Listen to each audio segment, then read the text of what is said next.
আজ অনেক দিন পর নিজে আম মাখা করে খেলাম। তো বুনুকে টাকাটা দেওয়ার পর বুনুকে বললাম যে যা দোকান থেকে আমার জন্য আম নিয়ে আয়, তো আম মাখাবো। তো আম মাখা করার জন্য আমি ছাদের মধ্যে চলে গেলাম। তো ছাদের মধ্যে আমি সব কিছু নিয়ে চলে গেলাম এক এক করে, যেহেতু আম মাখার জন্য যা যা লাগবে সব কিছু আমি ছাদের মধ্যে নিয়ে চলে যাই। তো দেখতে পাচ্ছ আমার যা যা মাখা করার জন্য লাগবে সব কিছু আমি ছাদের মধ্যে নিয়ে চলে গেছিলাম। তো আমি বুনুকে আম আনতে পারার কারণ ছিল, কারণ আগের দিন আমি একটা আম এনেছিলাম, যেটা থেকে অর্ধেক মানে আম কেটে আমার বুনুরা খেয়ে নিয়েছিল। তো এরপর আমি আমটাকে মানে ভালোভাবে ধুয়ে কাটা স্টার্ট করে দিই। তো প্রথমে তো আমি আমটা ছিলতে পারছিলাম না, যেহেতু খোসাটা অনেক শক্ত ছিল। তো 2-3 বার ট্রাই করার পর আমি ঠিকঠাক মতো ছিলতে পারি। তো আমার ফেস রিয়াকশান দেখে বুঝতেই পারছো যে আমার আম কাটতে কত অসুবিধা হচ্ছিলো। তা আমি ঠিকঠাক মতো মানে স্লাইস করে কেটে নিই। তো আম মাখার মতো যেরকমভাবে কাটার দরকার সেরকমভাবে আমি সাইজ করে কেটে নিচ্ছিলাম। তো দেখতেই পাচ্ছ। তো এরপর এর মধ্যে থেকে আমি একটা আম ট্রাই করেও দেখি। তো সত্যি বলতে গেলে আমটা খুবই টক ছিল, যেহেতু অফ সিজনের আম ছিল তো খুবই টক ছিল।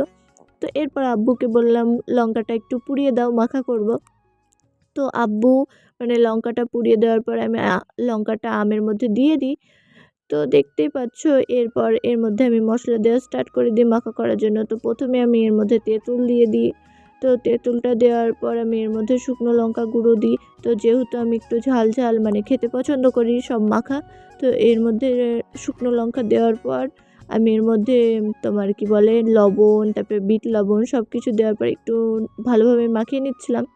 তো দেখতেই পাচ্ছ তোমরা। তো এরপর আমি এর মধ্যে চাট মশলাও দিয়ে দিই, একটু সরষের তেল দেওয়ার পর আর একটু ভালোভাবে নেড়ে নিলাম। তো এরপর ভালোভাবে আমি ঝাঁকিয়ে মানে মশলা যাতে পুরো আমের মধ্যে মানে ভালোভাবে মেখে যায়, তো ভালোভাবে নেড়ে নিচ্ছিলাম। তো এরপর আমার আম মাখা অলমোস্ট কমপ্লিট, মানে কমপ্লিটই, অলমোস্ট আবার কী বলছি, কমপ্লিট। তো এরপর সবাইকে এক এক করে ট্রাই করাছিলাম। তো যতক্ষণ মানে ওরা তো সবাই বলছিল যে মানে ঠিকঠাক হয়েছে, মানে ভালোই হয়েছে। তো যতক্ষণ না নিজে ট্রাই করব ততক্ষণ তো বলতে পারবো না ভালো হয়েছিল কি খারাপ হয়েছিল। তো এরপর মাকেও বলি যে তুমি একটা খাও। তো সত্যি বলতে গেলে মা তো খেতে পছন্দ করে না টক।